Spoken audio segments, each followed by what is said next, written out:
Welcome to COASTER-net Uncut.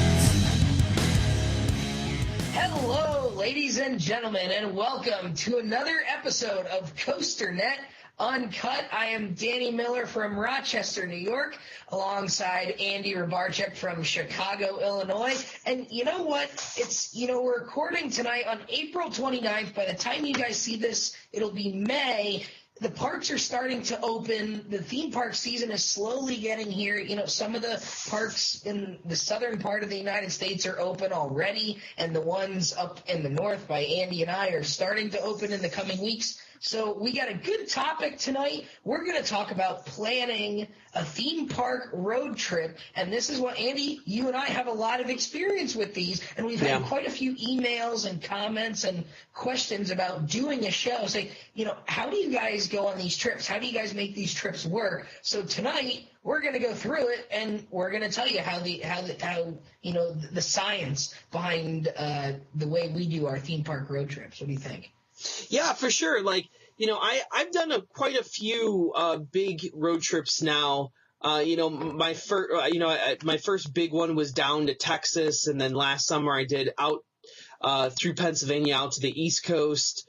There's been some other things. Like I'm no stranger to traveling by air as well, so I'm experiencing how to do that. But I think it really is a science that you have to have a clear plan, and hopefully by the end of this show, you guys out there will have a good idea of how to put these things together and what resources we use to be able to put these things together. That, there's a lot of great resources on the internet that will help you build these trips. Mm-hmm. Yeah, absolutely. And, I think with the age of the internet, it's become a lot easier to plan these because you can, people who've been watching the show for a long time, and for anyone who's fairly new, know that I'm an engineering student, and I love numbers. I love going through numbers. I love, crunching numbers and whatnot. I love having something that I can kind of grasp, okay, this is how long it's going to take me to do something, or this is how far I have to go, or this is how many things I have to do. So I love having the numbers, and I think in the age of the internet with Roller Coaster Database and, Google Earth, Google Maps, MapQuest, whatever, whatever your choice of website is, there are a lot of tools out there that you can use. And a few websites even have like theme park road trip planners that you can use. Now, I don't use any of those. I know that they exist, but and maybe this is the first part, the first thing that we go into here is really how to start the planning phase, because I think a lot of people, when we get onto the forums and we see videos and pictures of rides under construction, a lot of people say, can't wait to ride this thing. I'm hoping to get out there this summer. And that's as far as it goes. And you hear people from California say, I need to get out to the East Coast. I think 2015 is finally the year. And then it doesn't happen. So for me, the big thing that gets the ball rolling, I guess you could say, is actually writing it down or typing it into a spreadsheet and saving that spreadsheet. And Andy, you and I are going to reference the trip that's coming up in just a couple of weeks here at the end of May that I'm taking out to Minnesota, Wisconsin, that area, and then you and I are going to meet up around Great America, and we're actually going to go down to Holiday World and hopefully Kentucky Kingdom together as well. Yeah. So we're going to reference that trip a little bit. And back in February is when this trip kind of started for me, and it's actually even a 2-year thing. I've been wanting to get to the Minnesota, Wisconsin area for the last couple of seasons, and this year it's finally going to happen. In February, I opened up Excel, and I said, I want to go to Valley Fair, I want to go to Mount Olympus, Timber Falls, I want to go to the Mall of America. Wait, hold the phone. You did not type that into. You're like, I remember starting this with you, and you're like, well, I think I'm going to just fly into Chicago and maybe hit up like Mount Olympus. And then I said all of a sudden, well, if you're already by Mount Olympus, why not just make the extra trip up to Minnesota And like you were talking about doing like Zip and Pippin in Green Bay. I'm like, if you're already up there, go to Valley Fair. You've never been there. Finish out your Cedar Fair parks. Yeah, and that was before I did the spreadsheet, though. Yeah. After we had talked a little bit, I actually opened up Excel and I said, Valley Fair is the absolute farthest west that I can go. It just won't go any farther than that. And I typed that in. I said Valley Fair. And you're right. It started with wanting to do like Great America and Mount Olympus. Mm-hmm. And see, I graduate on Saturday, May 22nd. And Hollywood Nights at Holiday World was the next weekend. So I wanted to make a little road trip out of that, ending at Holiday World. And, I haven't been to Great America since Goliath opened, so that was a big thing for me. I've never been to Mount Olympus. I've never been up to Timber Falls or any of the parks up there. And you had mentioned that, Valley Fair's nearby, so I punched in Valley Fair. And I started the architecture of it started to form that it would work out that we could do all of those and get down to Holiday World just in time for Hollywood Nights. And then later, after the fact, you and I kind of said, well, you wanted to go to Kentucky Kingdom. It's close. I have time that I can still get back to Rochester, on Monday, June 1st. So we're going to tack on Kentucky Kingdom there on Sunday. But I think the first step is to pick a park that you really, really, really want to go to. And from there, you have to decide, can you drive it? And my rule of thumb is that if the farthest park you're going to is less than 12 hours away, you can probably get away with driving it because it allows you some flexibility. And we're going to talk about that a little later, about how flexibility plays a big part. If your farthest park is more than 12 hours, take an airplane and get a one-way rental car or whatever and do multi-city or something, and that's a completely different thing all by itself that if people want help, they can email me, Danny Miller at COASTER-net.com, and we've had a few people do that, but that's a big part why we're doing this show. But airlines is a whole other thing, and there's a whole different way to approaching those. Those types of trips. Two resources that once you pick your park that you really, really want to go to, I think there's two resources that you have to use from that point forward. I think the first one is obviously RCDB, because RCDB, absolutely. I don't know if you know this, but I know you know this, but I'm talking to you out there. I don't know if you know this, but on RCDB, there is an option on every single theme park. There's an option that you can click parks nearby. And you can also have RCDB map it onto Google. Now that I didn't know. You can have it mapped onto Google as well, and you can do that through the census. Now the easier way, that if you want to see a map of America with all the theme parks listed, the easier website that actually uses the RCDB database is I referenced it during one of our previous shows, was COASTER.com. COASTER.com will give you an overall map of where all the coasters are, but also tell you how many coasters are at each park. So you can actually toggle it to make it that if you only want to go to parks that have 4 or more coasters, it will only show you the parks with 4 or more coasters. Because there's a lot of like kiddie parks out there that might have like 1 or 2. You can also put in alpine coasters if that's your thing. Those are listed on there as well that are not listed on RCDB. Cool. So COASTER.com is one of my big resources just to get a feel for what parks are out there that I might want to do. And then RCDB gives me the ability to go in there and actually find out exact distances between parks. So you set your starting point and you can see what the distance is to the next park that you want to go to. And those two resources right there, I think, are the only two resources that you need to really use to figure out what parks you want to go to on the next part of your trip. So I can't recommend those two places absolutely more. Because, you could use RCDB all by itself, but the interface to get it to map is a little strange and sometimes takes a little bit longer because it uses Google Maps and it drops information into Google Maps. COASTER.com, much better resource that uses the RCD database, like I said, and actually uses it to generate a pretty solid map. And you've been seeing pictures of those things as we've been talking about here. So I'll let you continue on because once you have your park, you need to know where to go next. Right. So like I said, you want to pick that main park, and then you want to find parks. You want to pick the focus park. And I think I'll reference my trip last August. The focus park was Six Flags Over Georgia because that was the one we had never been to, and that was the one that was farthest away. And that was more than 12 hours. So we said, okay, we're going to fly from home to Atlanta. And then we said, okay, in Atlanta, what's close by? Well, the ones that are really close by that we wanted to do are Dollywood and Carowinds, and they're each about 3 hours away. So we said, we'll get a one-way rental car, we'll drive to Dollywood, we'll then drive to Carowinds, and then we'll fly home from Charlotte.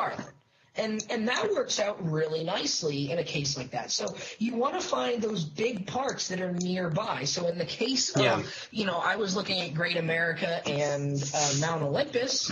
Well, nearby, you have some small parks like Bay Beach and Little America and Timber Falls. But like you said, Valley Fair, you said it. And so now Valley Fair is my farthest park. So what I've done, and that's more than 12 hours at this point. So for me, I'm flying from Rochester to Minneapolis the day before I'm going to the park. And we're starting there. We're getting a one-way rental. We're coming down into Chicago until you and I meet up and go to Holiday World, and then I'll fly from Louisville back up here to Rochester at the end of it all, 8 days later. So that's my first thing. To really get a road trip going, it's one thing to say, I want to go to this park, this park, this park, this park. Get a sheet of paper, write it down. If you're, 14, 15, 16 years old or whatever, and you're relying on your parents to really make these trips happen, write down a list of 4 or 5 parks and say, Mom, Dad, these are the theme parks I want to go to this summer. Can we maybe make a long weekend out of it, or can we try and get to a couple of these? That's how I did it when I was in high school. We got the Cedar, back when it was the Cedar Fair Max Pass, before it was the Platinum Pass. We said, we got to go to Cedar Point. Stopped at Geauga Lake on the way there. The last year it was open. King's Dominion. We went down to King's Dominion for a couple days. Did the same thing with Kings Island the following year. And that's how I started getting to some of these bigger parks and started reaching out a little farther past my Dornies and my Hershey's and, Great Adventures. So it's funny that you say that because growing up, my family, we would take a road trip every year. And we would go out, and it wasn't always theme park based. It was a theme park would be part of the trip, but it'd be like we were going out there. And I'll tell you what, I remember the arguments of my mom and dad, because back then there was no such thing as Google Maps. There was no such thing as GPS. So we had our road atlas. We had our road atlas out there trying to map these roads and figure out what the best way to go was. Oh, the arguments were epic. My mom, she's gonna hate that I tell this story, but this is a funny story. We were up in Canada driving to Toronto, I believe, from Montreal, and she was supposed to stay on this road. And my dad was driving all night, so he was taking a nap in the car. And she decided that instead of staying on the road, she was going to follow the car in front of her instead. Because she's like, well, that car's probably going to the same place I'm going to. Oh, no. The car was – oh, no. That car was going somewhere else. Yeah. So we drove – and at that time, it's like you drive an hour out of the way. It led to a great argument. It was a lot of fun. But yeah, so that you guys have it easy right now, because like you're saying, write it down. The next step, I think, is to actually map it on Google Maps and to figure out how far is it between these parks? How many hours in the car? Assuming that driving conditions are perfect, write down how many hours it is, and then that will give, and that information will become very useful later on once you start planning out days. So right when you figure out how far it is between these parks, write down what the actual driving time is between the parks, and then later on that'll help you out. So go back to what you were saying.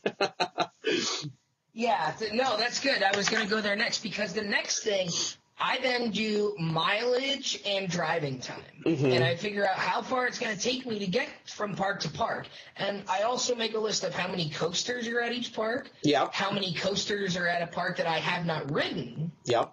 as well. So, like, if I go to, let's say I go to Six Flags Great America, I'm probably going to be okay if I only get half a day there because I've been there. Because I want to ride Goliath, I want to ride X-Flight, I want to ride Raging Bull, I want to ride Viper, and then after those 4 or 5, you know, I've been on all of them, so if I miss Batman, or if I miss Superman, or if I miss American Eagle, I'm not going to be heartbroken about it, whereas if it was my first time and I missed out on 6 or 7 coasters, if I go to Valley Fair and only get to ride Wild Thing, High Roller, and Steel Venom, I'm going to be kind of upset that I didn't ride, you know, that I didn't ride a ride like Renegade, or, you know, Excalibur, or Corkscrew, you know, some of the other rides that I haven't ridden. You know, to go that far and to not get on rides, you want to get on them, you know, at least once. And that's where I think maybe you could get into a fast pass, fast lane, flash pass debate. We're not going to get into that a whole lot. Longtime viewers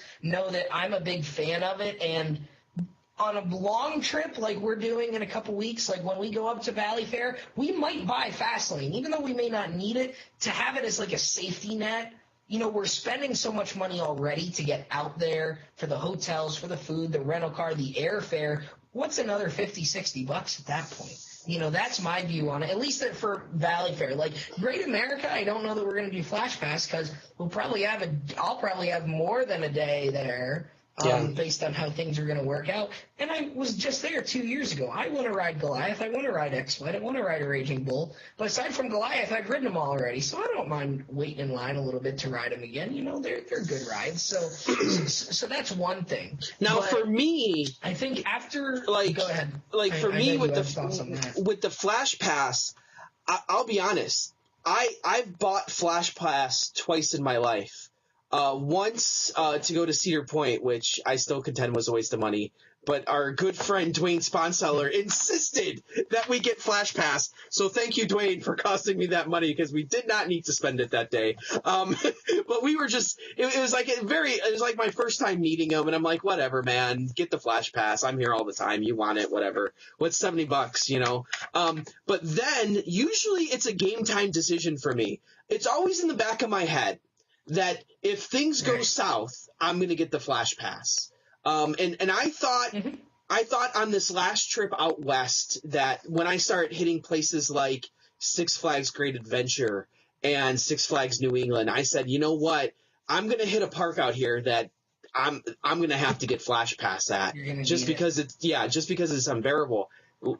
No. Smart planning. Did Six Flags Great Adventure in 3 hours. Hit every single coaster in 3 hours. Unbelievable. That's a record, I think. See, you must have been the only ones in the park because even if there was nobody in line for any of the rides, I don't think their operators were moving fast enough that you could get them all done in 3 hours. Well, in fairness, Kingda Ka was not open. Kingda Ka was the only one closed.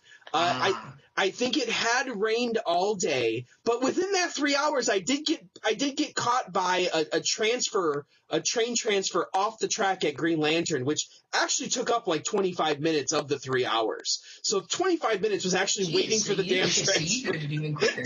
Yeah, it was ridiculous. Wow. I'm That's like, funny. This is amazing. But I did do Flash Pass. I did the Scream Pass at Hollow Scream this year, and absolutely we needed it. There was no question. There would be no way that we could have gotten everything done at Tampa Bay, both coasters and haunts. Hollow Scream gets really crowded at both parks. Yeah, absolutely. That's a good one. So we did it there, and the way we justified it in our heads was that we were planning on going to Busch Gardens all day long, and it was like an $85 ticket. And I said, well, you know what? We've been at Halloween Horror Nights for the last 2 nights, really late nights, really early mornings, getting up, going back to the park. I said, let's sleep in on Saturday.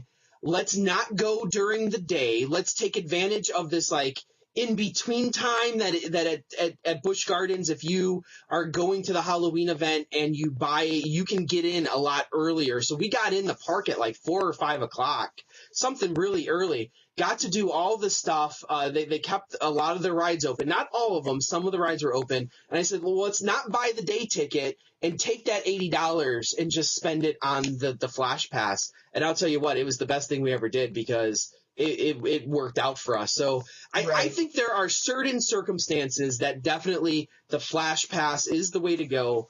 But I always think it's a game time decision.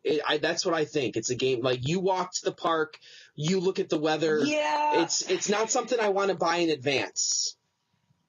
No, we don't. We almost never buy it more than a day or two in advance. Now, we'll have stuff planned out, but we don't usually get it till the day before, or maybe a day or two before, because, like you said, you got to watch weather, because you don't want to spend that extra money if you're going to be in thunderstorms all day. Or if it's going to rain. If it's going to rain, maybe you hold off. Like when we went to Six Flags Over Georgia, we had heard horror stories about how bad the lines get down there. But we didn't need Flash Pass either of the 2 days, even though we were there on a Saturday and a Sunday, because it was threatening rain all weekend, and it really only stormed. It stormed for maybe an hour on the second day we were there, but the first day we were there, and it stormed right at the end of the day as the parks were closing both days. But we got really, really lucky, and we got a lot of rides. I think we rode Goliath 5 or 6 times. We re-rode all of the major coasters at least once. Georgia Cyclone we rode 3 or 4 times. Superman we rode 3 times in a row without getting off. We rode a couple times. Great American Scream Machine we rode 2 or 3 times. We re-rode Ninja just because we had time to. I should also say that I'm also the type of person that likes to go into a park, hit all the rides once, and then kind of leave. That's kind of my modus operandi. I'm not one to stick around a park. It depends on the park. It depends on the park, and it depends on how bad the crowds are. So, like, even at Six Flags Great Adventure, my goal was to hit all the coasters once. And once I did that, the only one we re-rode was El Toro. I think we rode that like 4 or 5 times, just because it was so good. So when you hit a really good coaster like that, then we want to re-ride. But most of the time, it's hit it and quit it. I think for us, that day at Six Flags Over Georgia, the second day was kind of our safety day, which I like to talk about building in safety days for weather. And my rule of thumb is you always like to build in a safety day and it's tougher when you're flying because you're kind of restricted on either end. If you're driving, you have a little bit more leeway to kind of go by the seat of your pants.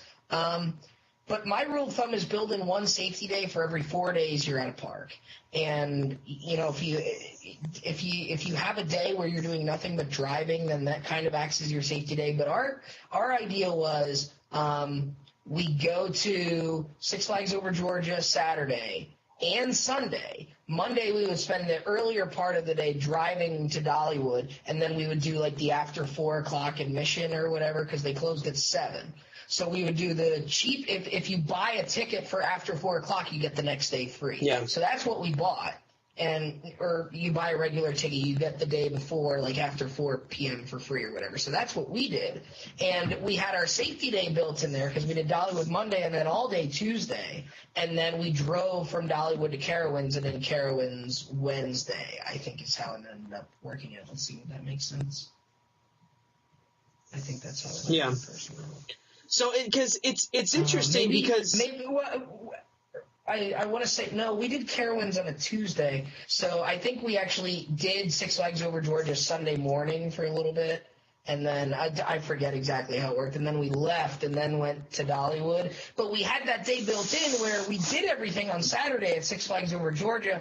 So if we did everything we wanted to, so if we didn't get to go back and had to go right to Dollywood, or if we got rained out at Dollywood on Monday, we still had time there on Tuesday. So we had like a day and a half at each park, and we could have shifted it a little bit depending on the weather.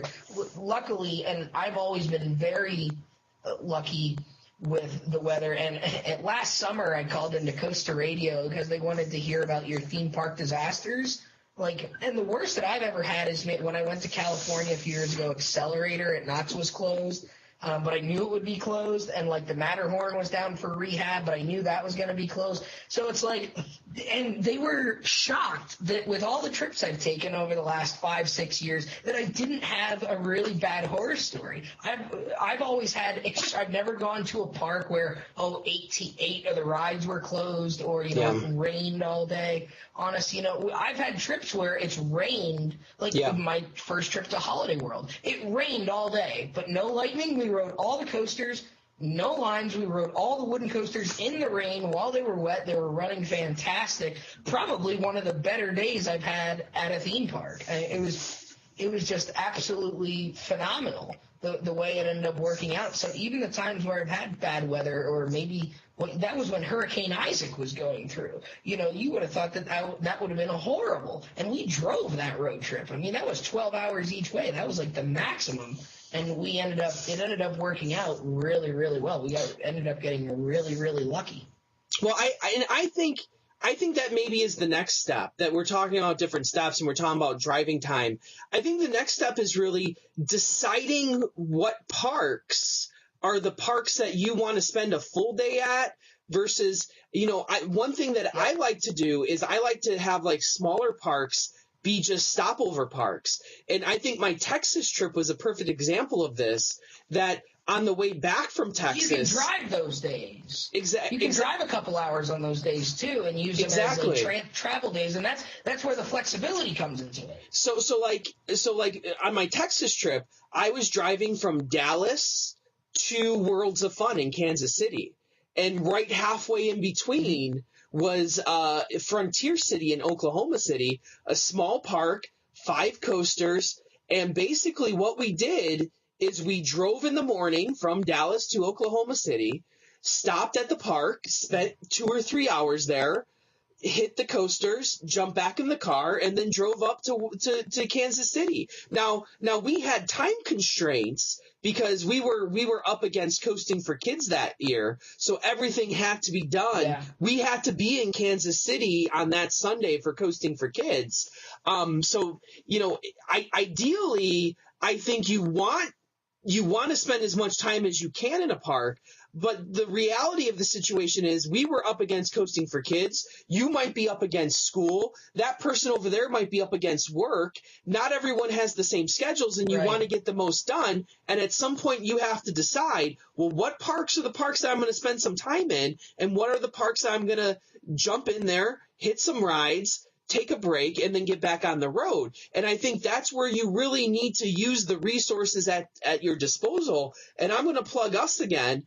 Join the COASTER.net forums. There are plenty of people on the forums that know what these parks are all about, how much time it takes you to get through the park at different times of the year. Crowded days. Exactly. We have fans all over the place. We have fans up in New England. We have fans, I'm from the Midwest. You've been all over the place. We have a wealth of knowledge, and I know the people at COASTER.net, they love to talk about parks, and they love to talk about that. So if you go on there and ask a question, well, how quickly can I get through this park? Obviously, the answer is nobody knows. So know that going in. Anything could happen in a park. Nobody knows for sure, but I think people have a good knowledge of, well, you're traveling in July. This is a reasonable expectation in July for you to get through this park and what you can do. So definitely, join the COASTER.net forums. I'm sure there's other forums out there that some aren't that friendly. I know you're always going to get an answer at COASTER.net, so that's why I plug us all the time, that somebody's going to give you an answer that's pretty reasonable. But I think that's the next step, is deciding how much time you're actually practically, pragmatically going to spend in a park, because ideally you want to spend all day in every park, but that's sometimes just not going to happen.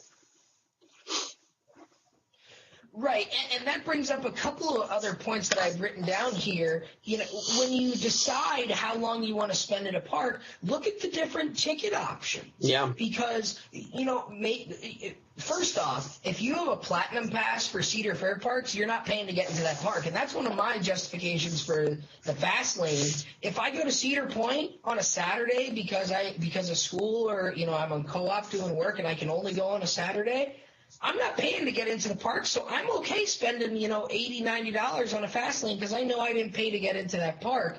And I actually did the math. All the Cedar Fair parks I went to last year, I paid $8 per park visit based on the, $196 or whatever the Platinum Pass was, divided by how many times I went, how many days I went, I went to Cedar Point for 4 or 5 days, throughout the summer. I went to Kings Island for 2 days, during opening weekend. I went to Dorney several times. We went to California's Great America last year, Gilroy Gardens. That's one that you can get into with the Cedar Fair Platinum Pass. We went to King's Dominion on the way down to Busch Gardens. So we did all of these parts. Oh, I went to Michigan's Adventure too, so that's another one. But I paid about $8 or $9 per park visit, and I got Fastlane at Michigan's Adventure. I got it a couple times we got it at California's Great America. I got it at Cedar Point once or twice, and we got it on the second day, the Kings Island, so I maybe got it 5 times altogether. That's still not a bad ratio for, how much money you're spending. I'm still robbing the park blind when I walk through those gates for free, even though I'm getting the fast lane. It's just like paying for a park ticket. And when I go to Dorney and Kings Dominion, or if I go to Cedar Point on a weekday, I'm not spending anything. I'm spending money on food. Maybe I can buy a T-shirt or two. That's where money's going. So they're still getting my money. But it's a nice saver, and that builds up. Same thing with Six Flags. I'm going to reference my Missouri trip from 2 years ago.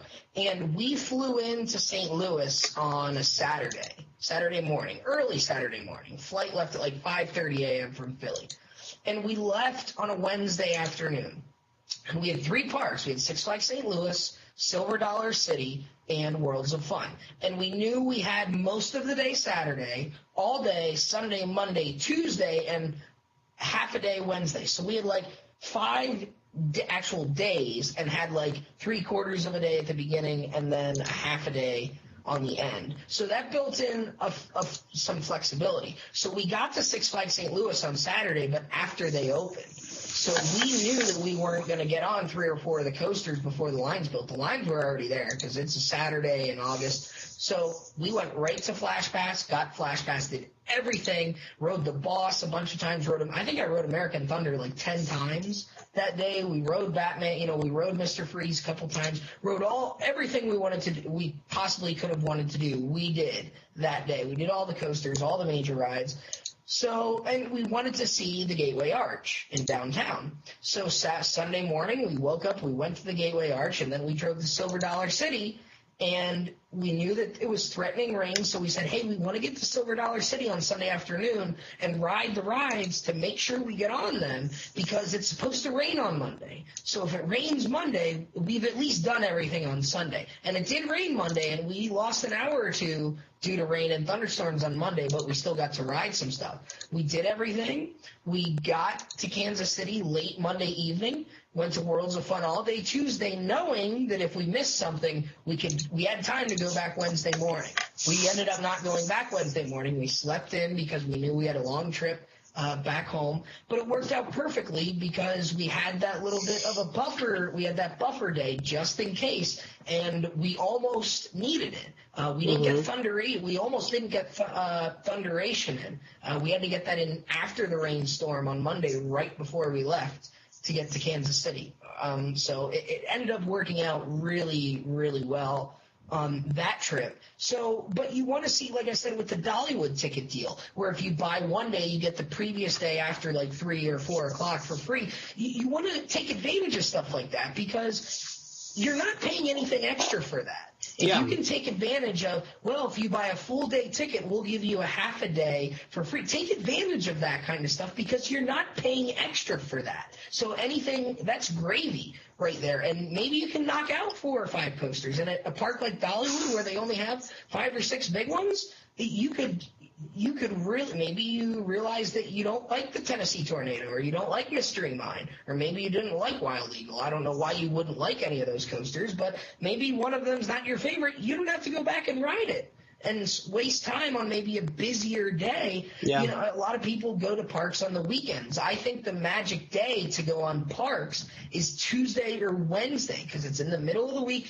Monday, sometimes you have some long weekends. Thursday and Friday, sometimes you have some long weekends. Tuesday is always the best day to go to a park. Wednesday is probably second. And some of your bigger box parks like Kings Island and Kings Dominion, I've had really good experiences on Sundays because if they're not holiday weekends, Sundays, especially at Kings Dominion, if you're looking to go to Kings Dominion, Sunday is quite the day to go because Sundays there are not people at Kings Dominion. Halloween Sundays at Cedar Point are some of my favorite times to go. Because it's the place. Sundays in general, I think even at Cedar Point, that here you have the one of the biggest theme parks in the world. Sunday nights, I've been up on the station of Magnum, and I'm the only one in the station. There's the workers outnumber the guests in line and on the train. It's crazy.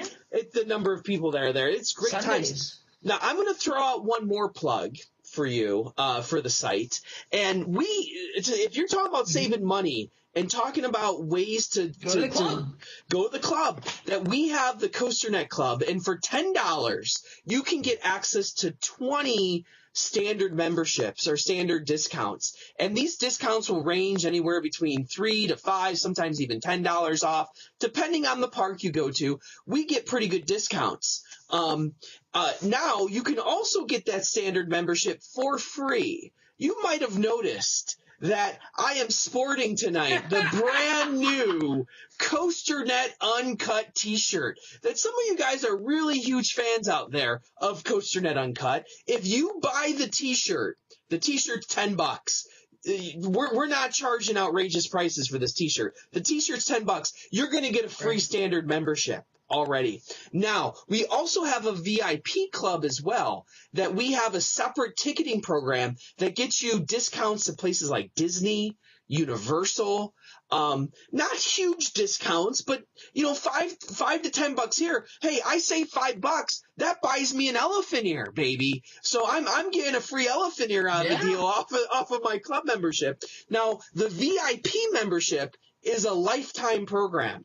So for $25, you can enter into our VIP program and get lifetime ticket benefits to Disney, to Universal, to all of our standard memberships as well.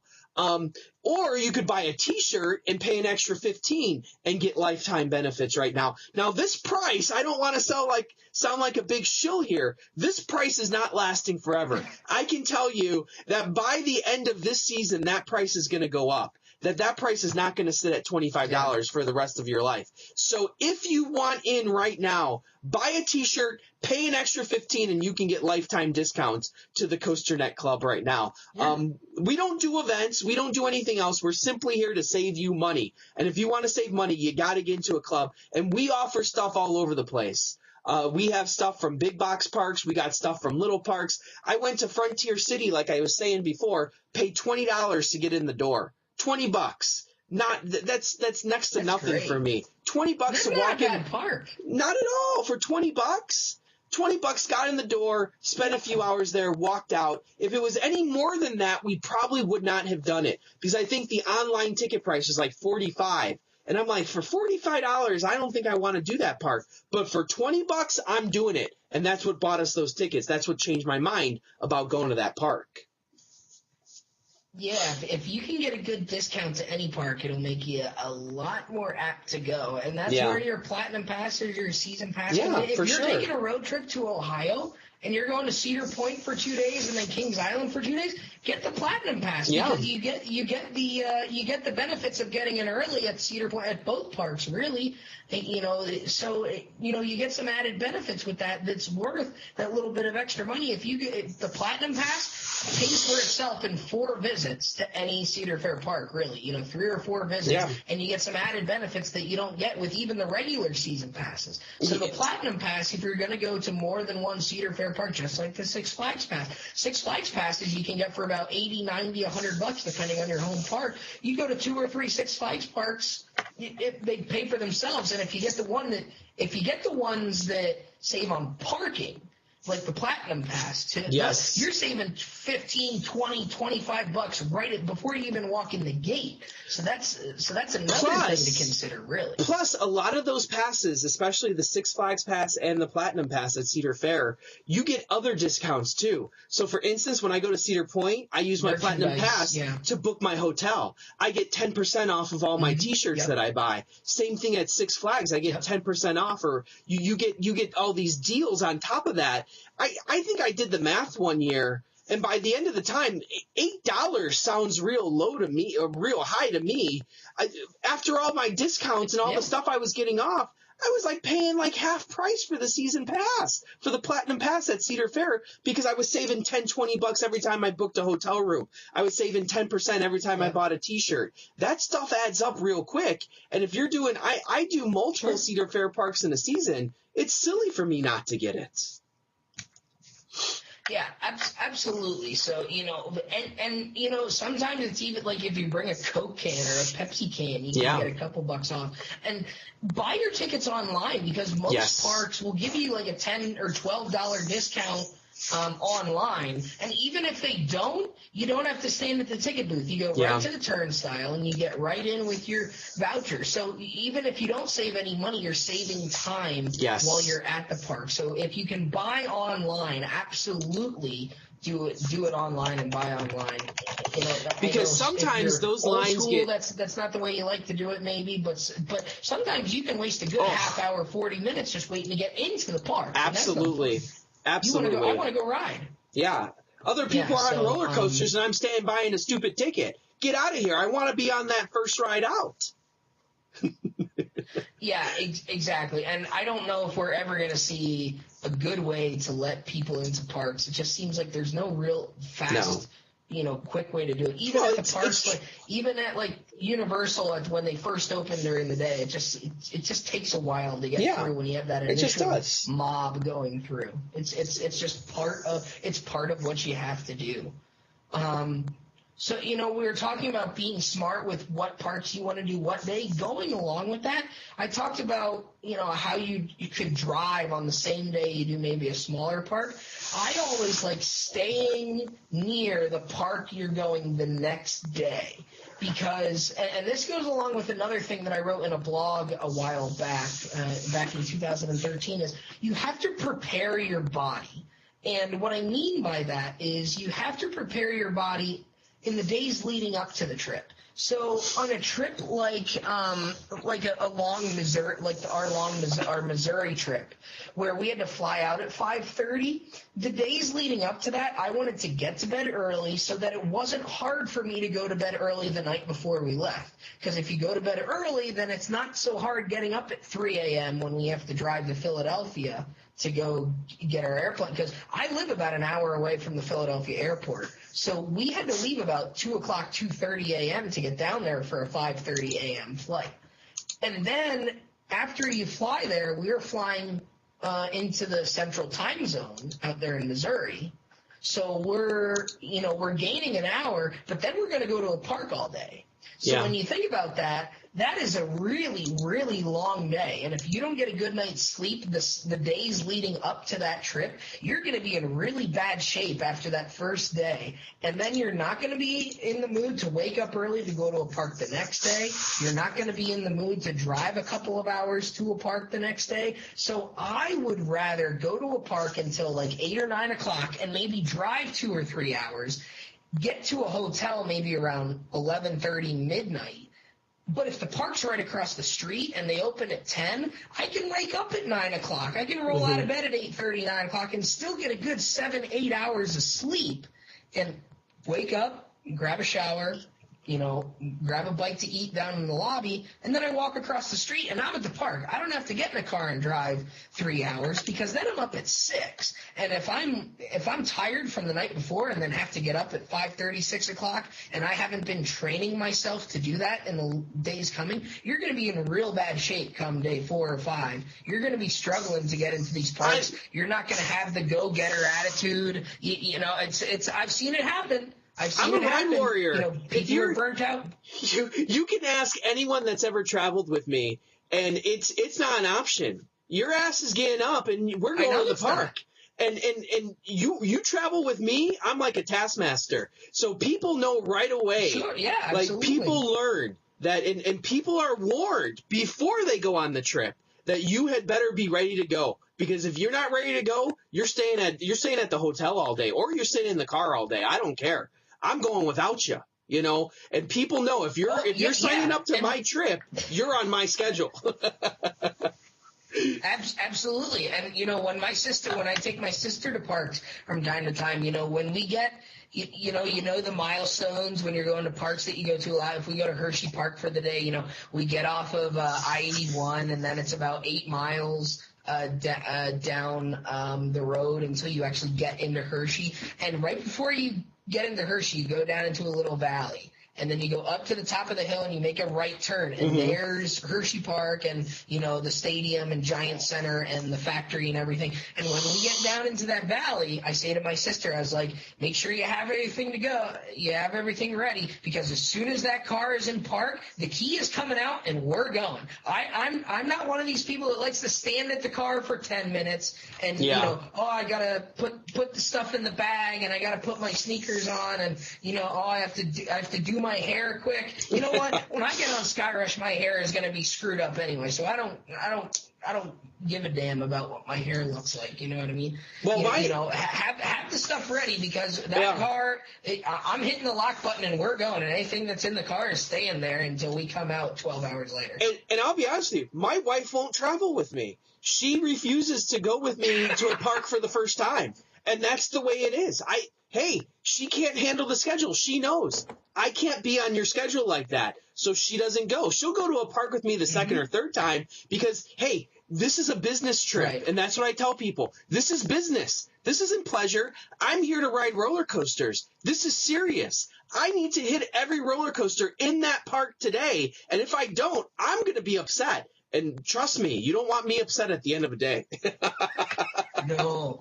The worst feeling in the world is leaving a park knowing that you didn't get to do everything you wanted to do. And it very seldom have I had that feeling. And I think for me, a good example might be when I went to Indiana Beach prior to my first Great America visit 2 years ago. It was really, really windy, so Lost Coaster of Superstition Mountain wasn't running. And I actually hung around that park, and actually, because there were guys working on it, they thought they might get it open, and I actually hung around that park an extra hour just kind of crossing my fingers, but, no luck. So, the worst feeling was, for me, is walking out of that park, getting in the car, and driving away, and sitting in the back of your mind thinking, what if it just opened right after I left? Yeah, I know. And that's the worst feeling in the world to do that.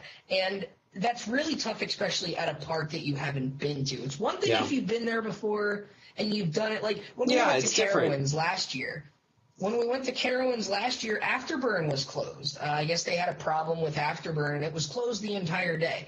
For my aunt and my sister, that was really, really hard for them, because I was talking some pretty big Afterburn game in the days leading up to that. You can't even compare to my story. I went to King's Dominion and didn't ride I-305 because it was broken. But that's exactly what I mean, though. Oh, my God. That's exactly what I mean, though. You went right after it broke. But for me, it wasn't as bad because I had ridden it 3 years before. I had ridden it before. I knew what it was like. I had it checked off, and I rode it a bunch of times. So for me, it was like, I'll get to ride it next time I come down. For them, it was like, I was talking so much game about how good Afterburn was, and how a lot of people say it's better than Intimidator at that park, which is a pretty good coaster. And, when we saw the sign that said Afterburn's closed, my sister said, Dan, Afterburn's closed. And I was like, no way. And, they were bumming all day. We spent about a half an hour there at one point just looking at it. Because we were like, oh, it's so pretty with the corkscrew and the batwing. Yeah. And I was like, people compare this thing to Alpengeist and Montu and, Raptor and Talon and your higher end inverts. People compare it to that one, and a lot of people say that's like a top 2 or 3 inverts. So that was a tough one. But, at the same time, and I have a couple more here as we're starting to get to the end of this discussion, but I always like to say, be daring. It's okay for people to call you crazy when you're planning one of these trips. When I tell people, I actually had a friend of mine ask me last week, she said, do you have any trips planned coming up? After graduation, I was like, well, as a matter of fact, right after graduation, I'm flying to Minnesota, and I'm going to be going on a road trip for 8 days. I'm like, 8 days? And I'm like, we're probably going to do about 7 or 8 parks. We're going to do Minnesota, Wisconsin, Illinois, Indiana, and Kentucky, and do a bunch of parks in that area. Like, holy crap, right? It's okay to be called crazy because this is a crazy thing we do. So, don't be discouraged by people telling you you're nuts. So don't be afraid to be too. I don't think there's any such thing as being too daring on a theme park road trip. And along with that is you want to do your research like we're talking about here. You want to be good at planning, but you don't want to plan it down to the every single minute. You want to go with the flow a little bit because that's when you're not surprised by things. I think Coaster Radio always talks about you got to stop and smell the roses sometimes, and it's great to be a good theme park road trip planner, but it's not a good thing to do too much planning. There is such a thing as doing too much planning, and I think a good example of that is if you go to Six Flags Over Georgia and you want to hit all the coasters, you want to hit Acrophobia, you're going to miss the things like Monster Mansion that you may not know about, but really, really are a really nice surprise in a park like that. And I think you really have to do things like that. You need to do like your Knoebel's Haunted Mansion. You have to do your oddball type of things like that maybe aren't the headliners, and that's not what you go there for. But it really helps round out that park experience. And I think at Canada's Wonderland, Wonder Mountain's Guardian, people go for Leviathan, they go for Behemoth, they go for the coasters there. There's 17 of them. But the Wonder Mountain's Guardians, and even like Vortex is an underrated coaster there. You got to be able to kind of go with the flow and maybe throw yourself for a loop, no pun intended, and maybe surprise yourself by doing something a little different sometimes. And it's really nice to do that, and because you want to know what you want to do. You want to know where you want to go first. You want to know everything you absolutely have to do. And maybe you want to eat at a certain place. You want to check the weather. You want to do things like that help you decide, okay, we're looking at maybe some thunderstorms here in the afternoon. So just in case, I want to make sure I ride Leviathan and Behemoth early on in the day in case it rains. So even if I miss 8 of the coasters because of rain, I haven't missed the 2 big ones. Prioritize and do things like that. So you want to do things like that. And those are kind of all the things that I have on my list here. And I do all of those. And it's really an iterative process.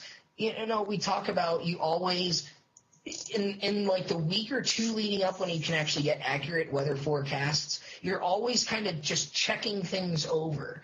And, okay, has the weather shifted a little bit? Maybe we got to change this. Maybe we can swap the order of these 2 parks because I don't care as much about this one, so we can do that one on the day where maybe it's supposed to rain a little bit more. When we went down to Florida for the IAPA trip, we planned on we were staying on site at Universal the entire trip. But we did Universal the 2 days where it was most likely to rain because most of the rides are indoors.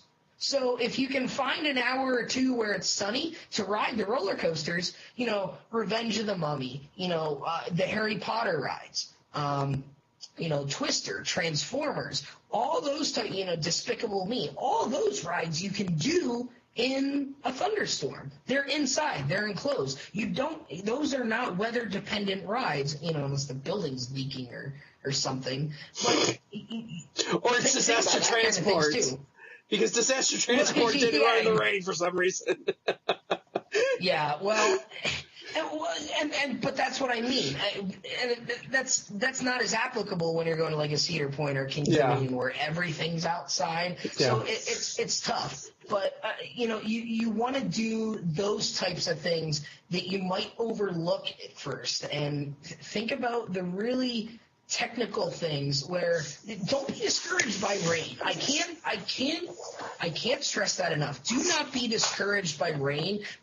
Be discouraged by thunderstorms. If it says 50% chance of rain, go for it. And usually, don't be discouraged by 30 to 50% chance of rain, because odds are it might rain at some point, but it's not going to rain for very long, and it may not be very hard. But that little bit of rain will clear out the park like you wouldn't believe. You talked about it at Great Adventure.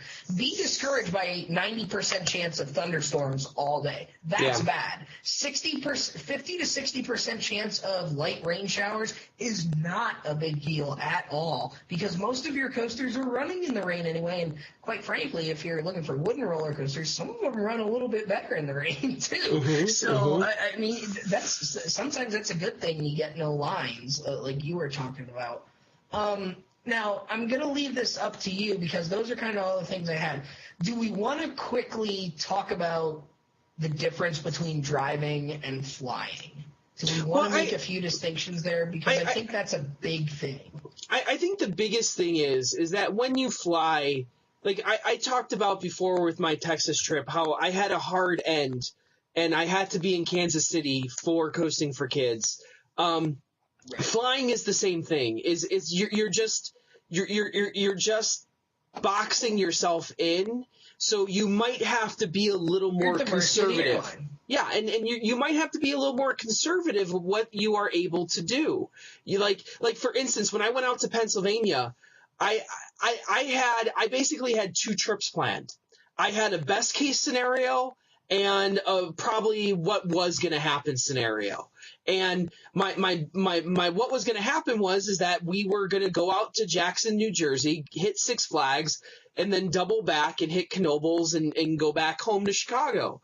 Well, it just so happened that everything on that trip happened perfectly, and I was able to add on this whole extra section where we went to Lake Compounce and Quasi and Six Flags New England, and it just added so much more to the trip. But if I was flying, that wouldn't have happened. It would be very unlikely that because I would not have planned those extra days, because I'm like, well, we're just extended by 1 or 2 more days and do all this extra stuff and then come home.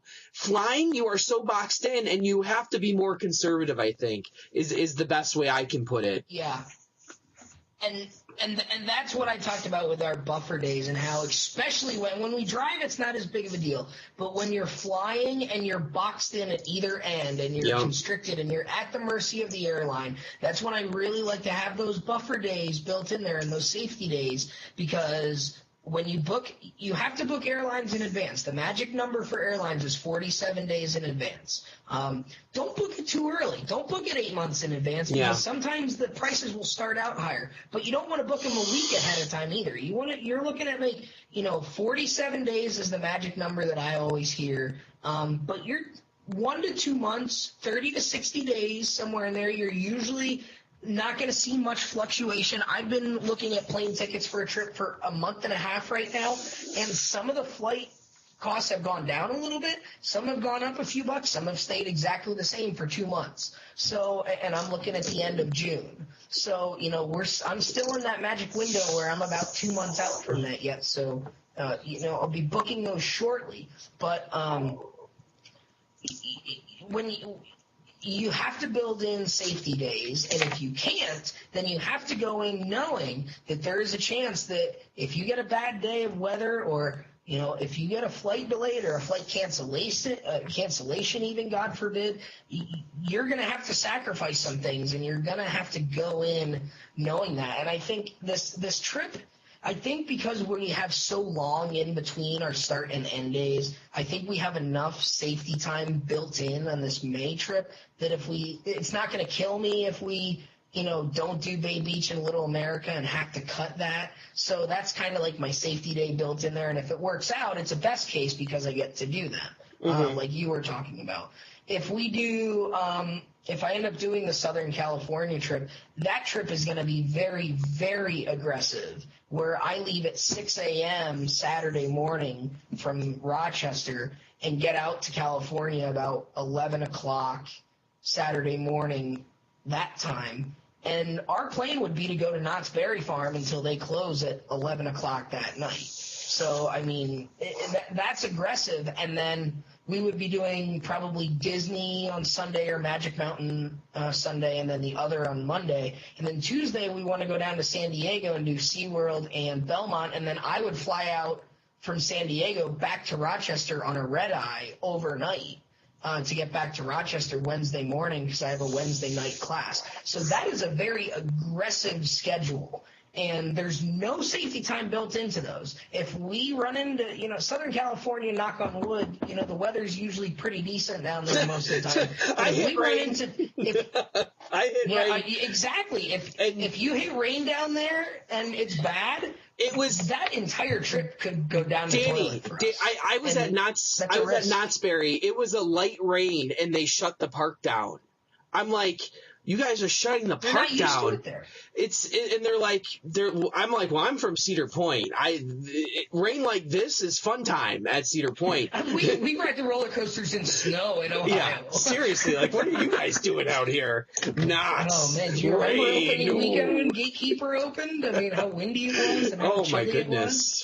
Boy, oh boy. But and I'm not saying don't fly because I love flying. You have to sometimes.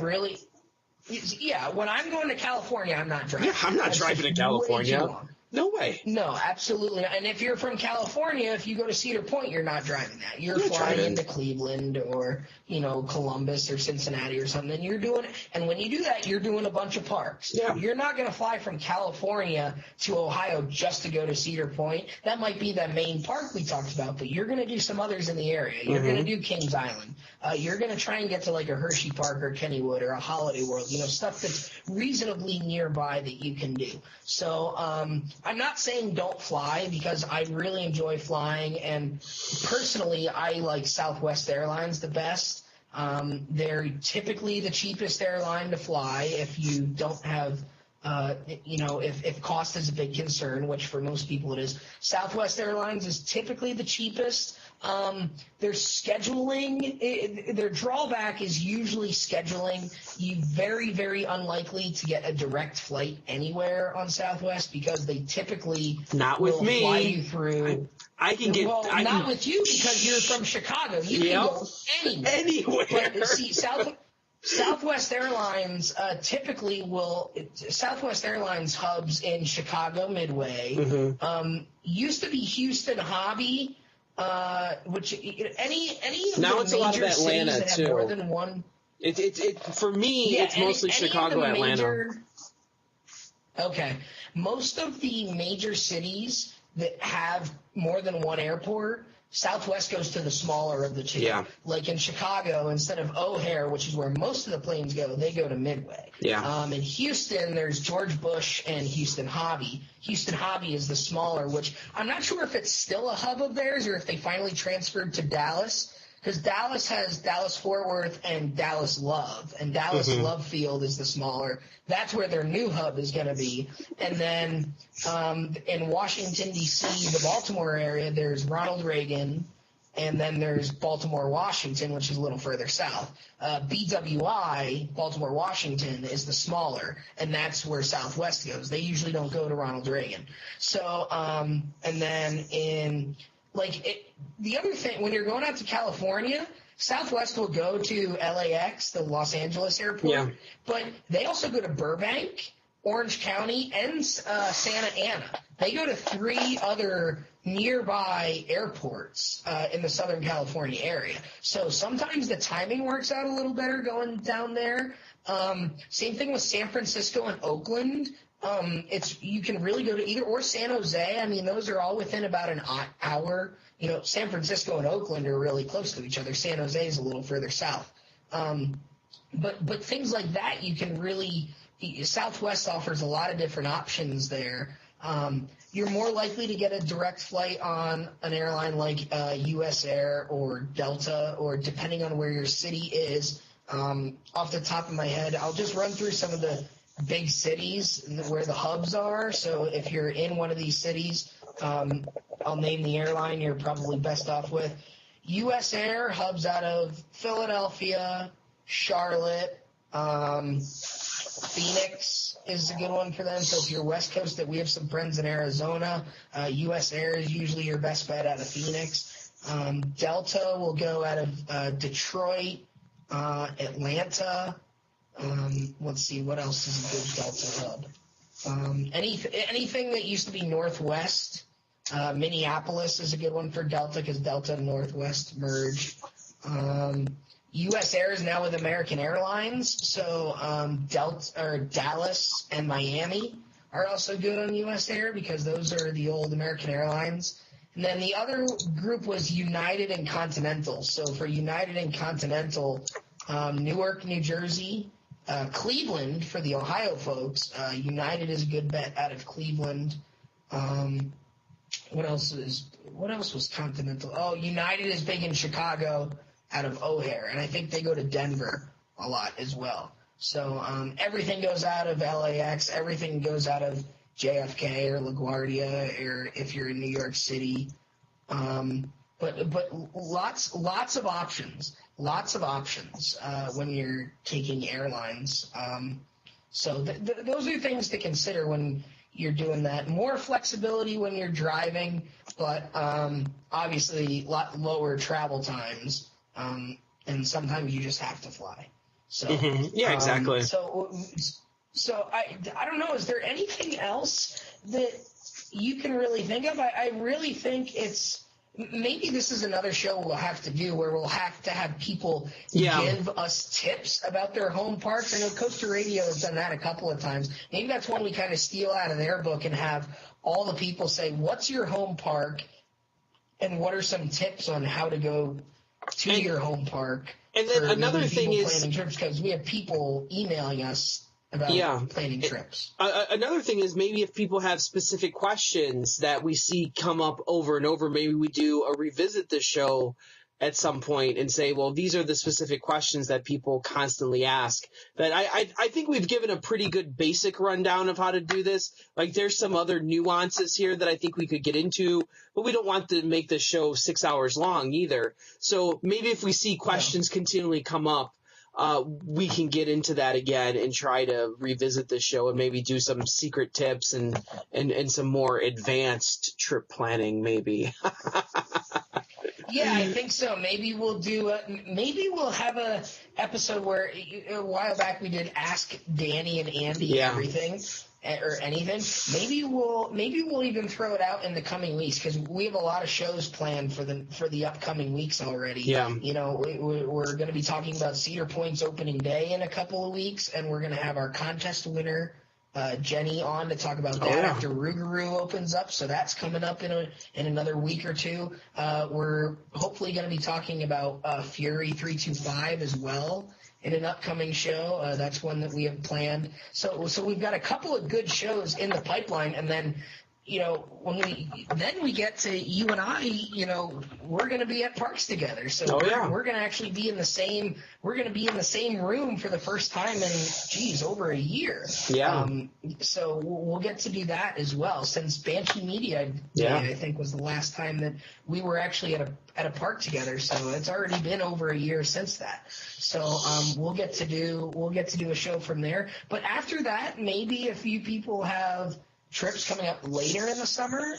Maybe we'll take some questions on that, and you can say, hey, I'm planning on going to this park, this park, this park, and this park. What do you think is the best way to tackle this? And maybe we can even have other people weigh in on that. So lots of good options for this, but I think this is a good show that hopefully is really helpful to a lot of people. Well, as always, hopefully we've tried to help you here tonight. Hopefully you've enjoyed your time with us as always. Keep in mind the stuff that we've thrown out there. COASTER-net has a lot of great resources. We talked about, the club. We talked about asking questions on there. Very helpful people all the time. So please take that into consideration. As always, thank you for joining us. I'm, of course, Andy Robarczyk. Message or email us, too. Email us as well. Yes. Yeah. I am, of course, Andy Robarczyk from Chicago, Illinois. And I'm Danny Miller from Rochester, New York. And right on, Ride Warriors. See you next time.